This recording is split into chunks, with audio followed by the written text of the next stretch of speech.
যারা নাকি ঢাকা শহরে থাকেন তারা ভাবতেই পারবেন না যে দেশগ্রামে কি পরিমাণ শীত পড়ছে। আজকের ভিডিওটা পুরোপুরি দেখলে পরে বুঝবার পারবেন কি পরিমাণ শীত পড়ছে। তাই পুরো ভিডিওটা দেখার জন্য অনুরোধ রইল। আসসালামু আলাইকুম বন্ধুরা, সবাই কেমন আছেন? এই দেখেন আমাগো দেশ গ্রামের শীতের অবস্থাটা দেখেন। এটা হইলে গতকাল সকালের দৃশ্যটা। এই যে দেখেন গাঙ্গের পাড়ে হাট পেরাইছি, মাঝে মধ্যেই হাঁটাহাঁটি করার জন্য আসি। আমাগো বাড়ির কাছে গাঙ্গের পাড়। আজকে গাঙ্গের পাড় দিয়ে হাঁটাহাঁটি করতেছে, কেমন পরিমাণ কুয়াশা পড়ছে। কুয়াশার চোটে কিচ্ছু দেখা যায় না চোহে। তাই এখন বেলা বাজে 9:30 10টা প্রায় বাইজে গেছে, তারপরও কিছুই দেখা যাইতেছে না। এই যে আমরা দুইজনে আইছি হাঁটাহাঁটি করার জন্য। আজকে প্রতিদিন আমি একলা একলাই যাই, তা আমাগো বাড়িওয়ালা আবার হাঁটাহাঁটি করে না, উনি ওনার কাজে চলে যায় সকালবেলা। তাই আজকে আমার সাথে একটু হাঁটাহাঁটি করার জন্য আসলো।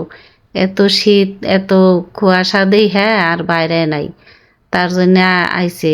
এই যে দেখেন আপনারা অনেকেই তো দেখবার চান যে আমাকে দেখাই নে, আমি তো নিজের চেহারা তো দেখাই নে, তাই আমাকে বাড়ির কেউরেই দেখাই নে, আমাকে বাড়িওয়ালারও দেখাই নে। যারা দেখেন নাই এখনো আমাকে বাড়ির মানুষ তারা দেখেন, আজকে দেখাইতেছি।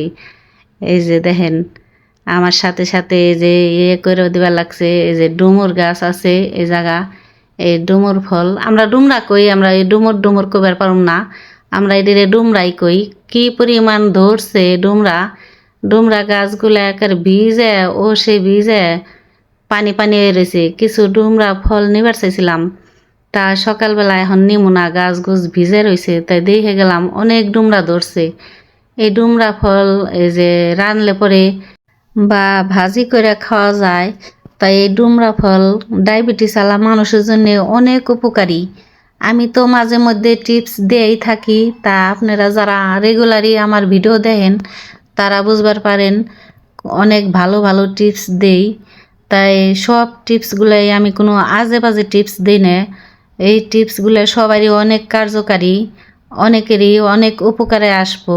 এই ডুমরা ফলও ডায়াবেটিস আলা মানুষদের জন্য অনেক উপকার, আর অন্য অন্য অনেক রোগেরই উপকারে লাগে। তাই আমি আবার এত সব রোগের কথা আর একবারে কই না, একটা একটা করে কই। তা আপনারা তো রেগুলার যারা ভিডিও দেখেন তারা তো অবশ্যই জানেন সুন্দর সুন্দর অনেক ভালো ভালো টিপসগুলো দেই। তাই আজকের ভিডিওটা আর বেশি বড় বানাবো না।